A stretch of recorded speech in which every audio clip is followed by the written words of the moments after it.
세조는 사육신을 하루 만에 처형했습니다.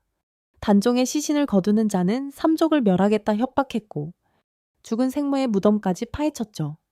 그런데 단 한 사람, 단종의 아내만은 끝내 죽이지 않았습니다. 왜였을까요? 1457년 10월 영월에서 비보가 도착했을 때 18살의 정순왕후는 그저 멍하니 앉아 있었습니다. 왕비에서 나라의 노비로 단 나흘 만에 벌어진 일이었죠. 세조가 집과 식량을 주겠다고 했을 때 그녀는 거절했습니다. 남편을 죽인 자의 동정을 받느니 굶는 것이 낫다고. 이후 64년 동안 그녀는 매일 아침 동망봉에 올라 영월을 향해 통곡했습니다. 세조는 왜 그녀만은 죽이지 않았을까요? 살려두는 것이 더 잔인한 형벌이었던 걸까요? 오늘은 64년의 침묵으로 역사상 가장 긴 복수를 완성한 여자, 정순왕후의 이야기입니다. 1457년 6월 사육신 사건이 터집니다. 단종을 복위시키려는 계획이 발각된 것이죠. 세조는 주동자들을 거열령으로 처형했습니다. 거열령은 사지를 네 방향으로 찢어 죽이는 형벌입니다. 그리고 단종을 노상구은으로 강등해 영월로 유배 보냈죠. 칼날은 정순왕후에게도 향했습니다. 첫 번째, 왕비, 지위, 박탈. 두 번째, 궁에서 추방. 세 번째, 친정 멸문. 아버지 송현수는 단종의 장인이라는 죄목으로 처형당했습니다. 단종의 장인이라는 것 자체가 죄였죠. 그리고 나흘째 되던 날, 마지막 칼이 내려졌습니다. 관비, 나라의 노비. 조선 역사에서 살아있는 왕비가 노비 신분으로 떨어진 것은 전무후무한 일이었습니다. 그녀의 나이 18이었죠. 같은 해 10월, 단종은 영월 유배지에서 사망했습니다. 세조실록은 이를 자진, 즉 스스로 목숨을 끊은 것으로 기록합니다. 그러나 같은 실록 안에 왕명을 전달하는 관리인 선의사가 내려간 직후 사망했다는 기록도 함께 남아 있습니다. 정순왕후는 남편의 시신을 보지 못했습니다. 장례에도 참석하지 못했죠.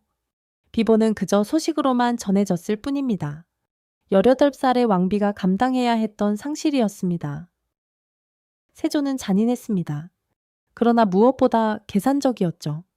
사육신을 거열령으로 처형했고 단종의 측근들을 남김없이 숙청했습니다. 단종의 생모인 현덕왕후의 무덤까지 파헤쳐 시신을 바다에 버렸습니다. 죽은 여자의 무덤조차 용서하지 않은 사람이었죠. 그런데 정순왕후만은 건드리지 않았습니다. 세조실록에는 기묘한 명령이 기록되어 있습니다. 신부는 노비이나 노비로 부리지 못하게 하라. 노비인데 노비로 부리지 말라. 완전히 모순된 명령이었습니다. 역사학자들은 이 명령의 배경을 이렇게 분석합니다. 정순왕후를 처형했을 경우 억울하게 죽은 단종을 향한 민심의 동정이 폭발할 것을 세조는 두려워했다고. 살려둘 때 완전히 무력하게 만드는 것, 신분을 박탈하되 처형은 하지 않는 것, 그것이 세조가 선택한 방식이었습니다. 완전한 파괴도 완전한 자유도 허락하지 않는 계산된 잔인함. 정순왕후는 한양 도성 안에도 들어가지 못한 채 동대문 밖 숭인동 청룡사 근처에 작은 초함을 짓고 시녀 몇 명과 함께 살기 시작했습니다. 이곳이 훗날 정업원이라 불리게 됩니다. 정업원은 원래 남편을 잃은 후궁들이 여생을 보내던 곳이었습니다. 왕비였던 그녀가 그 자리를 얻었습니다. 정순왕후의 삶은 비참했습니다. 왕실 지원은 완전히 끊겼습니다. 시녀들은 마을을 돌며 동량으로 음식을 구했습니다. 한때 조선의 왕비를 모시던 여인들이 이제는 밥을 구걸하러 다닌 것이죠. 정순왕후 본인은 염색일을 했습니다.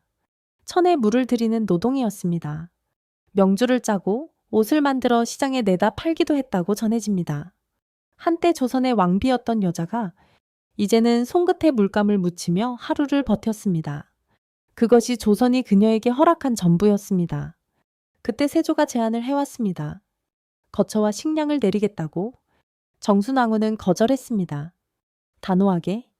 이 거부는 단순한 고집이 아니었습니다. 세조의 시해를 받는 순간 그녀는 암묵적으로 새 왕조의 정통성을 인정하는 것이 됩니다. 세조께서 자비를 베푸셨다는 기록이 남는 것이죠. 정순왕후는 그것을 거부했습니다. 거절은 그녀가 선택할 수 있는 유일한 저항의 언어였습니다.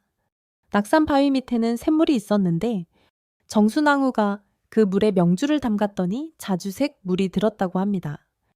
그래서 그 샘을 자주동천이라 불렀다는 전설이 지금도 창신동 일대에 남아 있습니다. 마을 여인들은 정순왕후를 가엾게 여겼습니다. 몰래 음식을 가져다 주기 시작했죠. 조정은 이 사실을 알았습니다. 그리고 금지령을 내렸습니다. 정순왕후에게 음식을 전달하는 것을 일체 금한다. 고립을 통해 그녀를 완전히 무력화하려는 의도였습니다. 그러자 여인들이 꾀를 냈습니다. 정순왕후의 집 앞에 채소 시장을 열었습니다. 남자 관리는 들어올 수 없는 구조였습니다. 채소를 사고 파는 척하면서 실제로는 식량을 건넨 것이죠. 법을 어기지 않으면서 법의 허점을 파고든 지혜였습니다. 국가 권력이 한 여자를 굶기려 했을 때 이름 없는 여인들이 채소 시장 하나로 그 권력에 맞섰습니다. 이 시장이 열렸던 자리는 오늘날 서울 종로구 동숭동 일대로 전해지며 훗날 연지동 채소시장의 유래가 되었다는 이야기가 지금도 구전으로 남아 있습니다. 역사는 그 여인들의 이름을 기록하지 않았습니다. 그러나 그 시장이 존재했다는 사실만은 남겼습니다. 동망봉, 서울 낙산자락의 작은 봉 우리입니다. 이곳에서 동쪽을 바라보면 영월 방향이 보였습니다. 정순왕후는 매일 이 봉 우리에 올랐습니다. 그리고 영월을 향해 통곡했습니다. 18살 때부터 82살이 될 때까지 동망봉이라는 이름 자체가 동쪽을 바라보는 봉 우리라는 뜻입니다. 그녀의 통곡이 이 봉 우리의 이름이 된 것이죠. 훗날 영조는 이 바위에 친히 동망봉 글씨를 새기게 했습니다. 그러나 일제강점기 채석 과정에서 바위는 훼손되었고 지금은 동망정이라는 작은 정자가 그 자리를 대신하고 있습니다. 정순왕후는 불교의 귀의의 비구니가 되었습니다. 왕비에서 노비로, 노비에서 비구니로 신분의 연속적인 해체였죠. 그러나 그 어떤 신분으로도 그녀가 향하는 방향은 바뀌지 않았습니다. 언제나 영월이었습니다. 1521년 정순왕후는 82세로 세상을 떠났습니다. 단종이 죽은 지 64년이 지난 해였습니다. 18살이었던 그 가을 이후 단 한 번도 세조왕조에 굴복하지 않은 채였습니다. 1698년 숙종 24년 단종이 죽은 지 241년 만에 조선조정은 공식적으로 선언했습니다. 단종을 왕으로 정순왕후 송씨를 왕비로 보기한다. 정순왕후가 세상을 떠난 지 177년이 지난 뒤였습니다. 복위 과정도 순탄하지 않았습니다. 중종 시절 조광조가 복위를 주장했지만 거부당했고 현종과 숙종을 거치며 송시열과 김수황이 반복적으로 건의한 끝에야 이루어진 일이었습니다. 세조가 그토록 지으려 했던 이름이 세조의 왕조 안에서 되살아난 것이죠. 정순왕후의 능은 사릉이라 불립니다. 경기도 남양주에 있습니다. 억울하게 떠난 남편을 사모한다는 뜻이 담긴 이름입니다.